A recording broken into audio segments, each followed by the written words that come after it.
It was now the day before the Passover festival. Jesus knew that the hour had come for him to leave this world and go to the Father. He had always loved those in the world who were his own, and he loved them to the very end.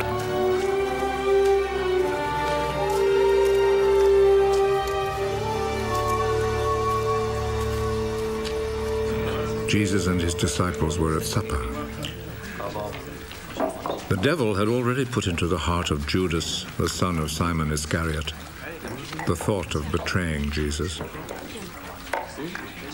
Jesus knew that the Father had given him complete power.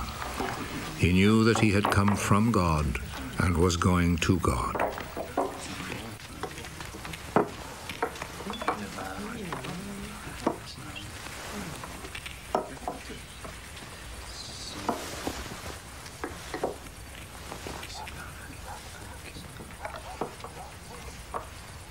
So he rose from the table, took off his outer garment, and tied a towel round his waist.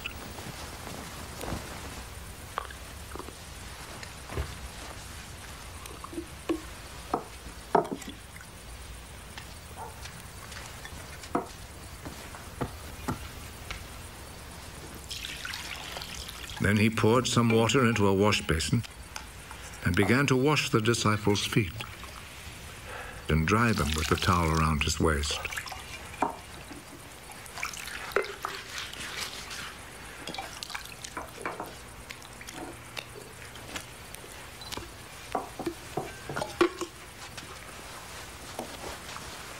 He came to Simon Peter. Are you going to wash my feet, Lord? You do not understand now what I am doing, but you will understand later. Never, at any time, will you wash my feet. If I do not wash your feet, you will no longer be my disciple. Lord, do not wash only my feet, and wash my hands and head too. Those who have taken a bath are completely clean and do not need to wash themselves, except for their feet. All of you are clean.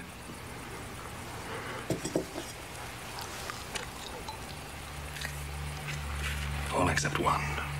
Jesus already knew who was going to betray him. That is why he said, "All of you except one are clean."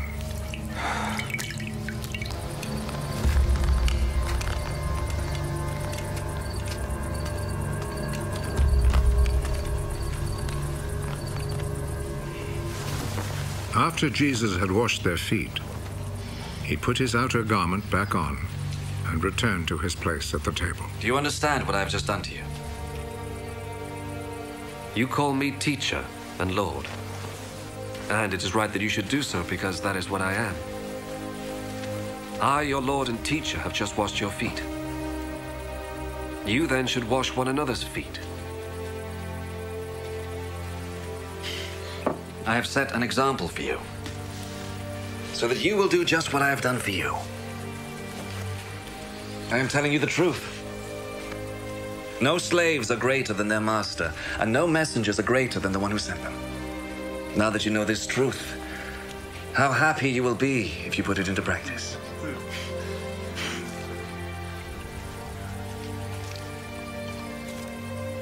I'm not talking about all of you. I know those I have chosen. But the scripture must come true that says the man who shared my food turned against me. I tell you this now before it happens, so that when it does happen, you will believe that I am who I am. I am telling you the truth. Whoever receives anyone I send receives me also. And whoever receives me receives him who sent me.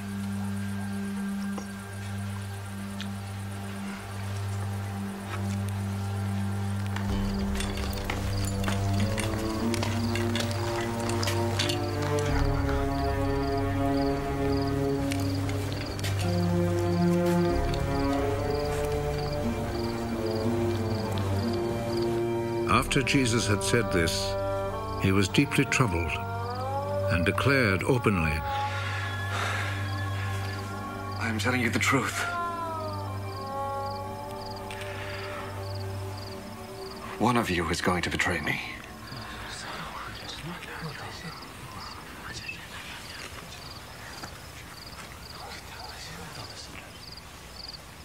The disciples looked at one another, completely puzzled about whom he meant.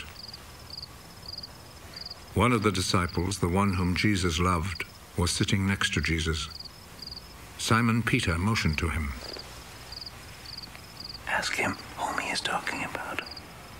So that disciple moved closer to Jesus' side. Who is it, Lord?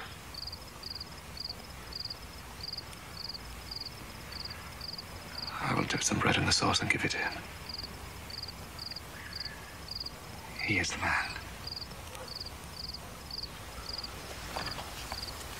So he took a piece of bread, dipped it, and gave it to Judas, the son of Simon Iscariot. As soon as Judas took the bread, Satan entered into him. Hurry. And do what you must. None of the others at the table understood why Jesus said this to him. Since Judas was in charge of the money bag, some of the disciples thought that Jesus had told him to go and buy what they needed for the festival, or to give something to the poor. Judas accepted the bread and went out at once.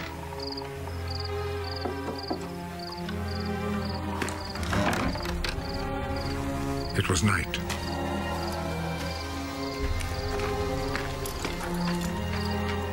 After Judas had left, Jesus said, Now the Son of Man's glory is revealed.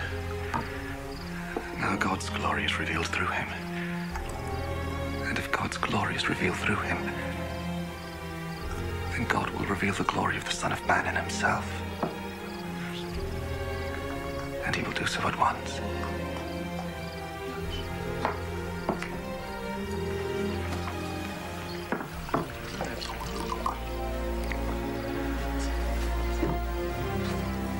My children, I shall not be with you very much longer. You will look for me, but I tell you now what I told the Jewish authorities. You cannot go where I am going.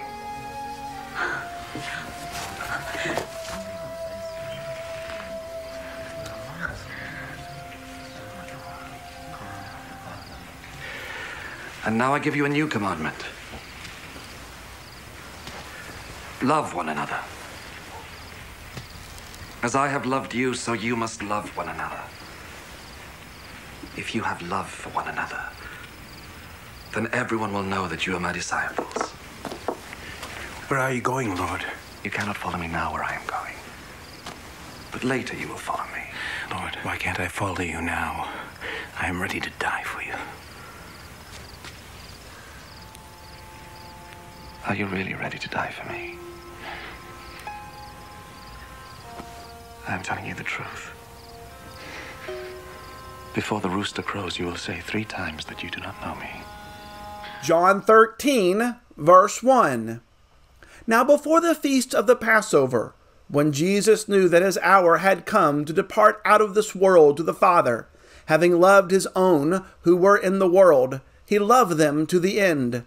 During supper, when the devil had already put into the heart of Judas Iscariot, Simon's son, to betray him, Jesus, knowing that the Father had given all things into his hands, and that he had come from God and was going back to God, rose from supper. He laid aside his outer garments, and taking a towel, tied it around his waist. Then he poured water into a basin, and began to wash the disciples' feet, and to wipe them with the towel that was wrapped around him. He came to Simon Peter, who said to him, Lord, do you wash my feet? Jesus answered, What I am doing you do not understand now, but afterward you will understand. Peter said to him, You shall never wash my feet. Jesus answered him, If I do not wash you, you have no share with me. Simon Peter said to him, Lord, not my feet only, but also my hands and my head. Jesus said to him, The one who has bathed does not need to wash, except for his feet, but is completely clean. And you are clean, but not every one of you. For he knew who was to betray him. That was why he said, Not all of you are clean. When he had washed their feet, and put on his outer garments, and resumed his place, he said to them, Do you understand what I have done to you? You call me teacher and Lord, and you are right, for so I am. If I then, your Lord and teacher, have washed your feet, you also ought to wash one another's feet. For I have given you an example, that you also should do just as I have done to you. Truly, truly, I say to you, a servant is not greater than his master, nor is a messenger greater than the one who has sent him. If you know these things, blessed are you if you do them. I am not speaking of all of you. I know whom I have chosen. But the scripture will be fulfilled. He who ate my bread has lifted his heel against me. I am telling you this now, before it takes place, that when it does take place, you may believe that I am he. Truly, truly, I say to you, whoever receives the one I send receives me, and whoever receives me receives the one who sent me. After saying these things, Jesus was troubled in his spirit and testified, Truly, truly, I say to you, one of you will betray me. The disciples looked at one another, uncertain of whom he spoke. One of his disciples, whom Jesus loved, was reclining at table at Jesus' side. So Simon Peter motioned to him to ask Jesus of whom he was speaking. So that disciple, leaning back against Jesus, said to him, Lord, who is it? Jesus answered, It is he to whom I will give this morsel of bread when I have dipped it. So when he had dipped the morsel, he gave it to Judas, the son of Simon Iscariot. Then after he had taken the morsel, Satan entered into him. Jesus said to him, What you are going to do, do quickly. Now no one at the table knew why he said this to him. Some thought that because Judas had the money bag, Jesus was telling him, Buy what you need for the feast, or that he should give something to the poor. So after receiving the morsel of bread, he immediately went out, and it was night. When he had gone out, Jesus said, Now this is the Son of Man glorified, and God is glorified in him. If God is glorified in him, God will also glorify him in himself, and glorify him at once. Little children, yet a little while I am with you. You will seek me. And just as I said to the Jews, so now I also say to you, Where I am going, you cannot come. A new commandment I give to you, that you love one another, Just as I have loved you, you also are to love one another. By this, all people will know that you are my disciples, if you have love for one another." Simon Peter said to him, "Lord, where are you going?" Jesus answered him, "Where I am going, you cannot follow me now, but you will follow afterward." Peter said to him, "Lord, why can I not follow you now? I will lay down my life for you." Jesus answered, "Will you lay down your life for me? Truly, truly, I say to you, the rooster will not crow till you have denied me 3 times. The 13th chapter of John's Gospel begins a new section of teaching.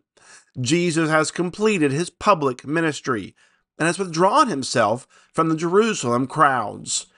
In John chapters 13 through 17, we'll see the final teachings of Jesus to his disciples before his death. John gives us an amazing introduction to this scene here in verse 1. Jesus knew his hour had come to depart this world. Having loved his own who were in the world, he loved them to the end. He loved them to the end. Those are beautiful, moving words. His love for his own people is what motivates these final days. Jesus is loving his people to the fullest extent, which leads him to go to the very end with love, the end of his life. Jesus is fully aware of the cost of this love. His death is the price to be paid to love his people. Jesus loves his people, and this is why this hour had come to depart this world to the Father. The death of Jesus is going to come about in a very painful way. Verse 2 tells us that it would be one of Jesus' own disciples, Judas, who would be the betrayer. One of the closest of his companions will now become his enemy. During the supper, the devil puts it into the heart of Judas to betray Jesus. This is the method of Satan. Satan puts the temptation into Judas's heart. Satan gives these impulses to our minds. He is the giver of the bad thoughts that race into our minds. Now, there is no such thing as the devil made me do it. We are still the cause of the problem. The devil only entices the desires that are already within us. This is why we must attack the ungodly desires in our lives and submit them to Christ. There is a desire within Judas that Satan seizes upon and puts it into the heart of Judas to betray Jesus. Now, perhaps it was the greed of Judas that Satan uses as the opportunity for betrayal.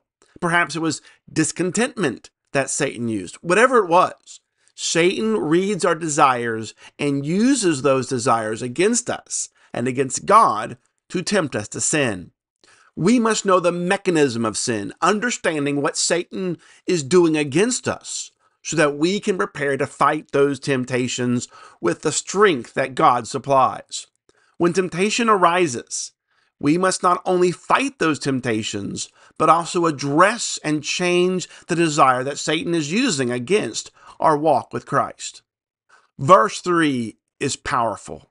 Jesus knows exactly what is going on.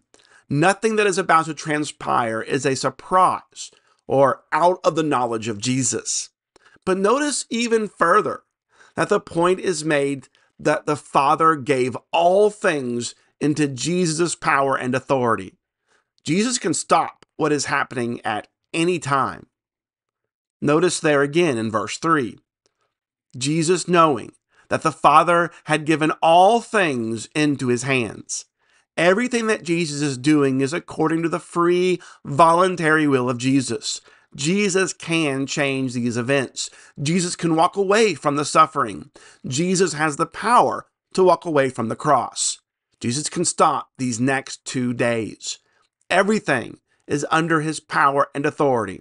Now keep that great truth in mind as we read these final days of Jesus' life.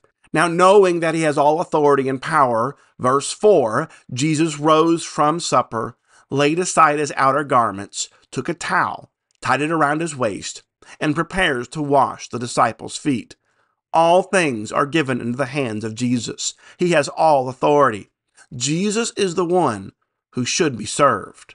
By all definitions and standards, Jesus should and must be served. He has all authority. Now, rather than receiving the honor and service that he deserves, Jesus volunteers for a lowly and degrading task. The washing of feet was a demeaning task in that culture. Only slaves washed feet. Otherwise, you would wash your own feet when coming into the house.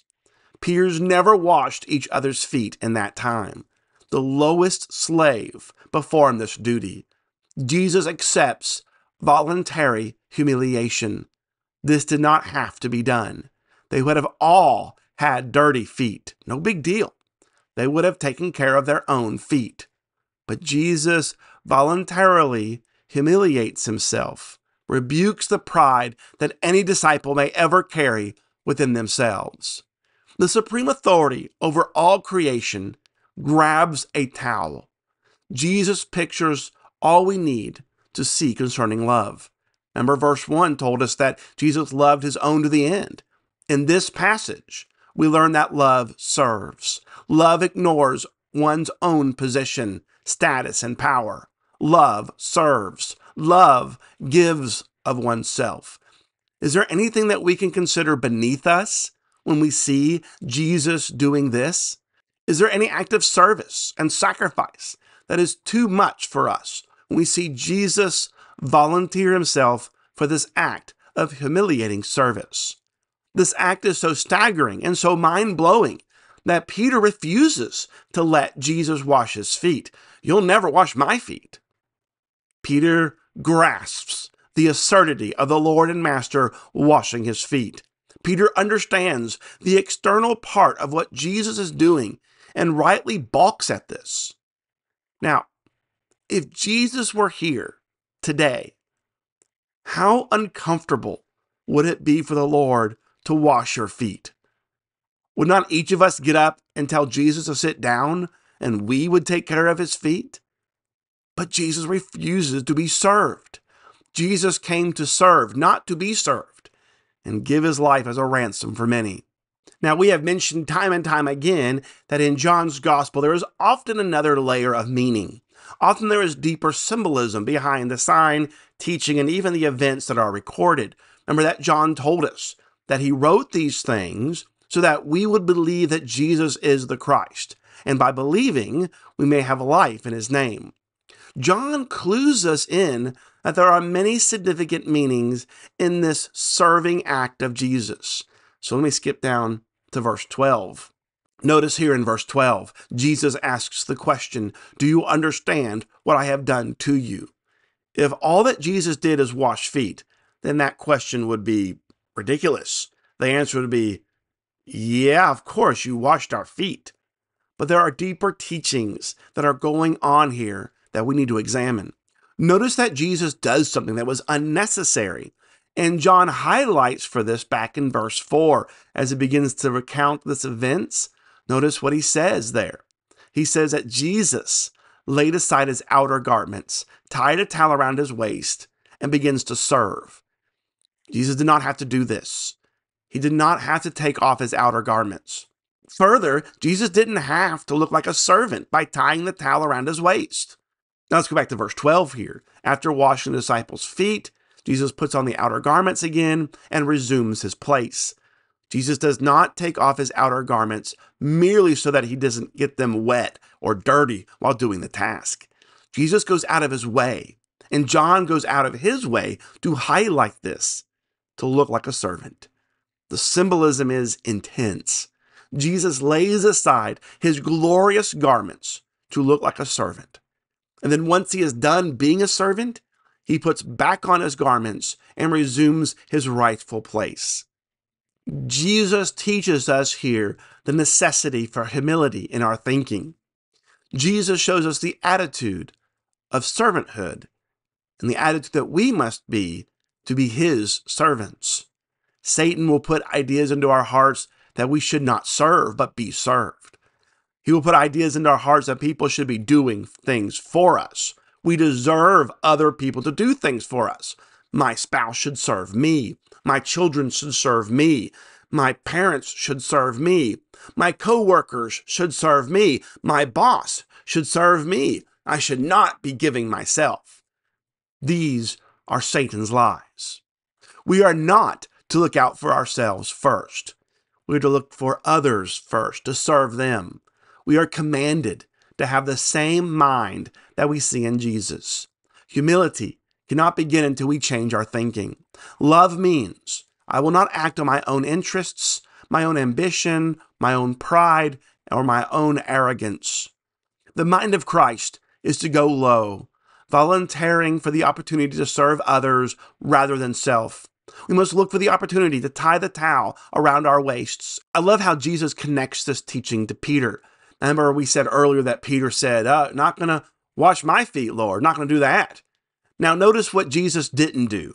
Jesus didn't simply say, yeah, I am, I'm going to. Nor does he say, hey, Peter, this is to show you how to serve. No, listen to Jesus' response in verse 7. He says, what I'm doing now, you do not understand, but afterward, you will understand.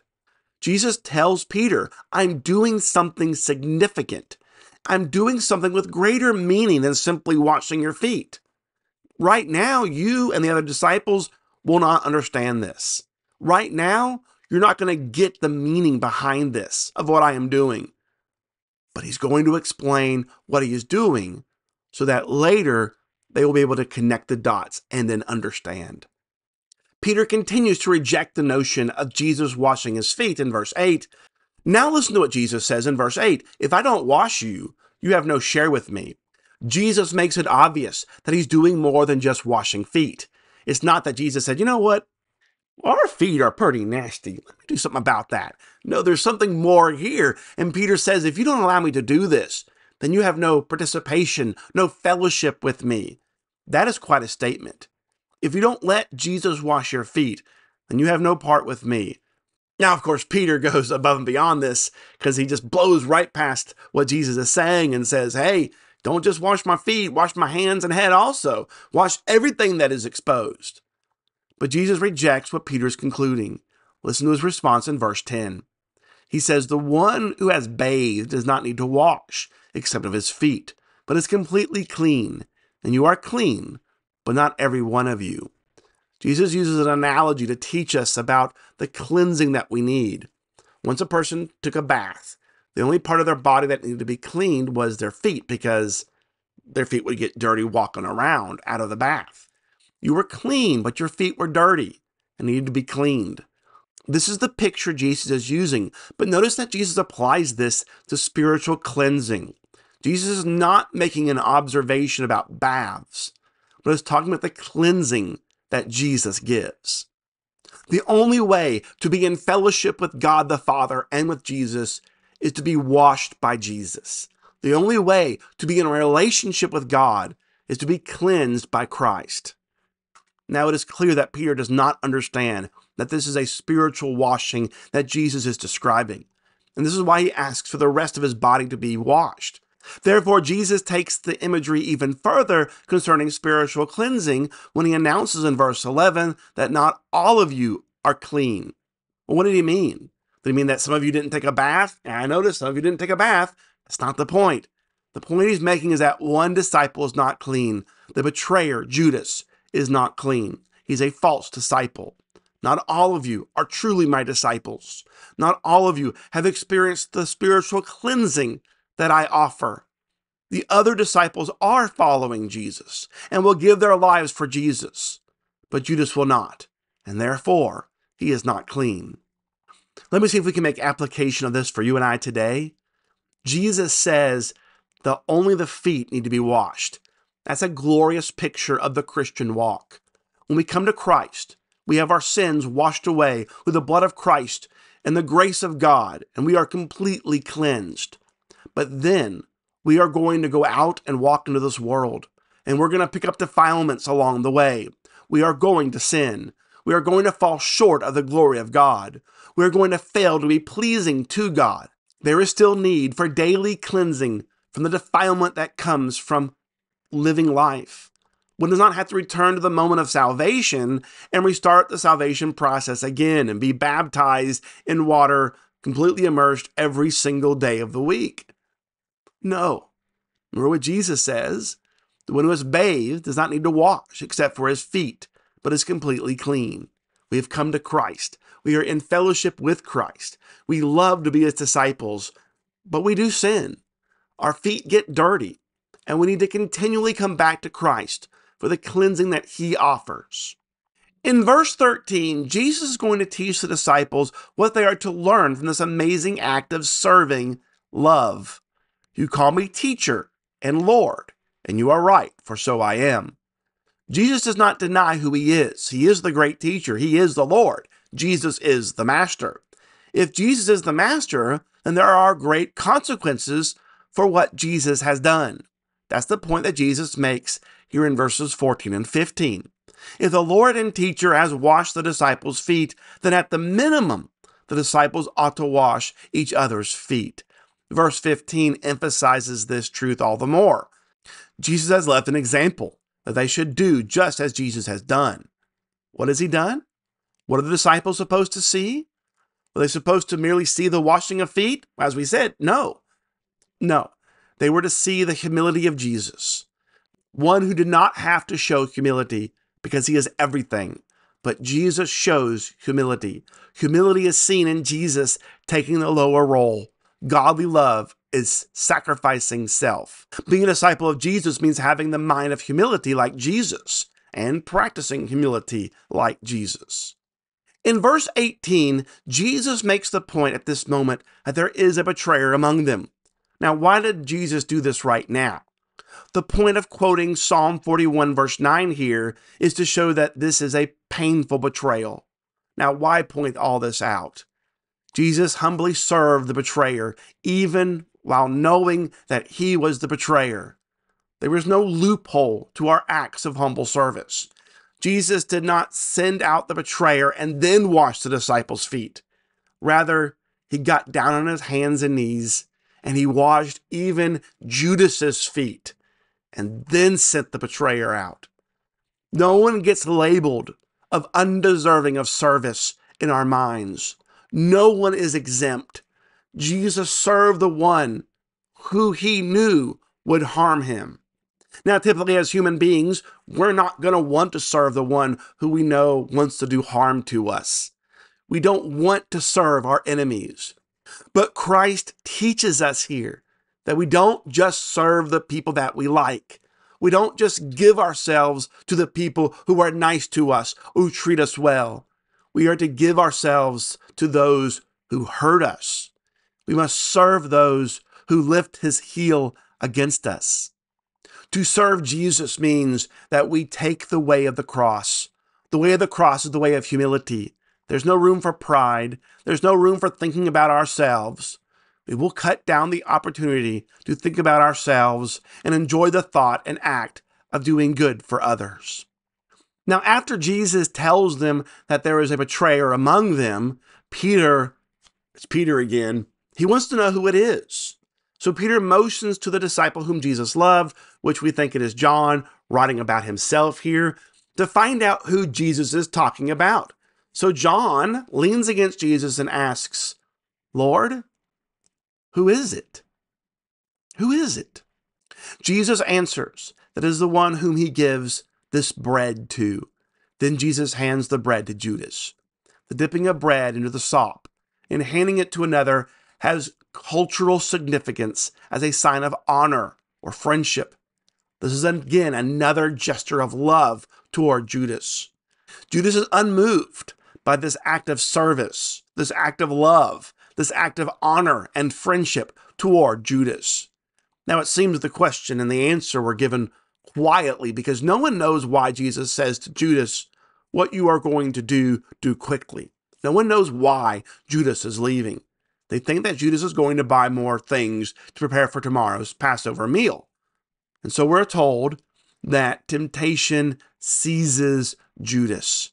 Now remember, at the beginning of this chapter, we are told that Satan put the temptation into the heart of Judas to betray Jesus. Verse 27 is not telling us something mystical happened or that Satan caused Judas to do something outside of his will and control. Rather, this act of friendship by Jesus does not draw Judas to the Lord, but away from the Lord. Now Judas confirms in his heart that he will do what has been dancing around in his mind. He will betray the Lord. It's a time of wickedness and evil. And thus John notes with great symbolism, and it was night. This is the spiritual reality of this moment.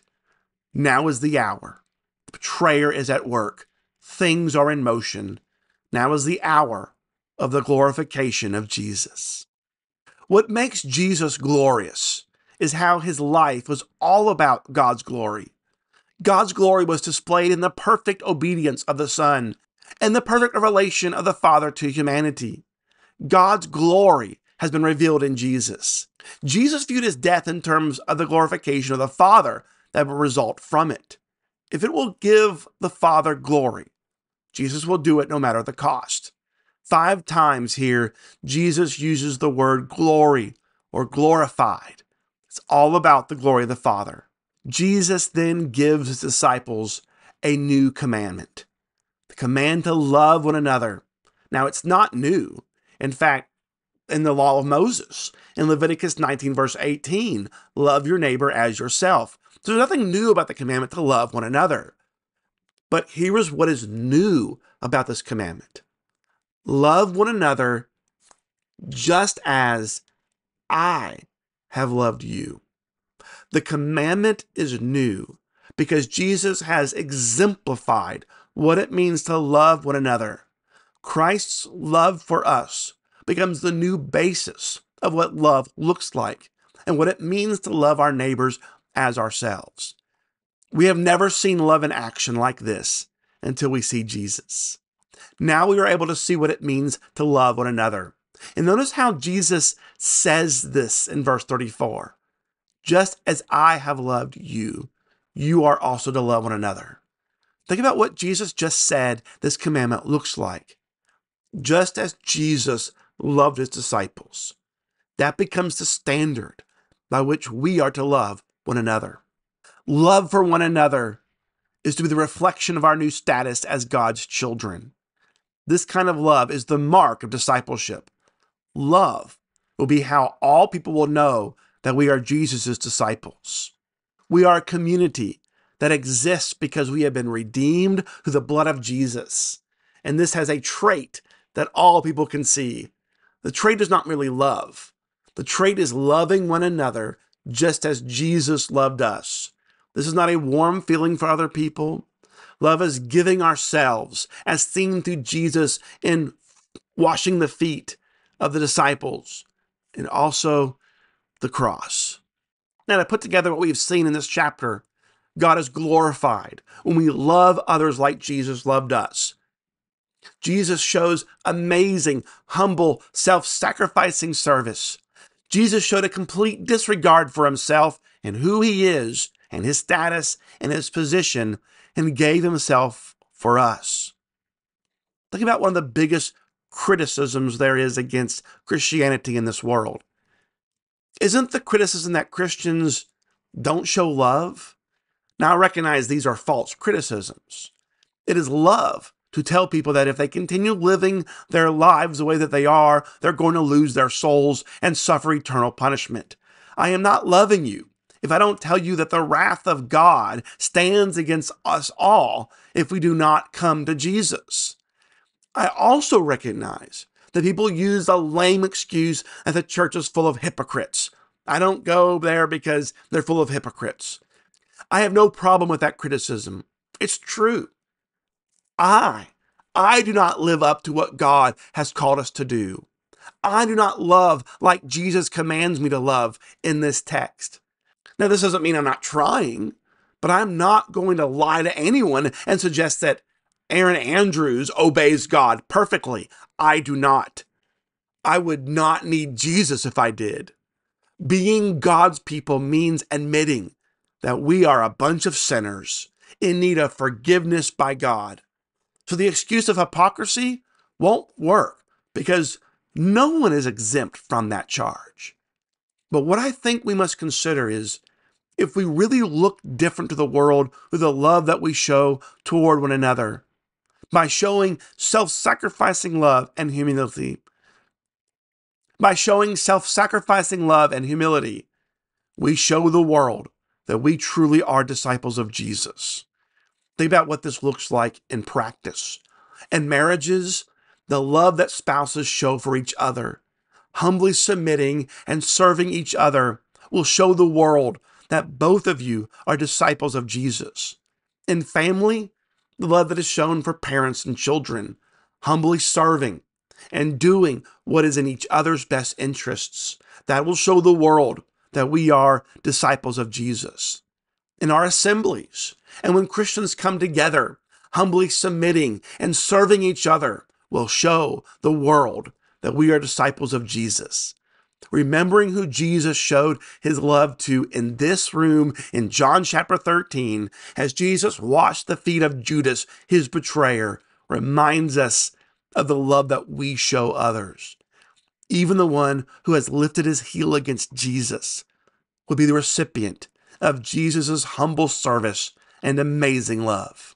We must live our lives 24/7 in a way that all people will know that we are disciples, whether that be in person, in our neighborhood, our family, our co-workers, strangers that we meet on the street, and even those that we interact with on social media. They must recognize that we are disciples of Jesus. He said in verse 33, "Where I'm going, you cannot come." So now Peter asks where Jesus is going. Jesus tells them they cannot follow him, but afterward they will follow him. Peter seems to be perceptive about what Jesus is saying. And so he responds in verse 37, "Lord, why can I not follow you now? I will lay down my life for you." Peter understands that Jesus makes a spiritual declaration. Peter understands what following Jesus now means. Peter says he will go to the death for Jesus. Jesus has said that these disciples cannot follow right now, but they will follow him in this manner later. They won't give their lives now for Jesus, but later, after the resurrection, it's going to happen. However, Jesus tells Peter now, one day you will follow me, but right now, you're going to betray me. You're going to betray me. And the point is this: the disciples were not ready yet to follow Jesus all the way. All people will know we are disciples of Jesus when we go all the way in self-denial. This is the only way to love. This is the love that Jesus shows us. This is the love that is the new commandment to our lives. God is glorified when you love others like Jesus loved you. We will do this when we live for God and not for self. Go all the way, giving your life completely to Jesus so that people will see Jesus in you. Next time, we'll pick right back up where we left off. Jesus is still teaching his disciples in John chapter 14. Thank you so much. Have a great and wonderful day.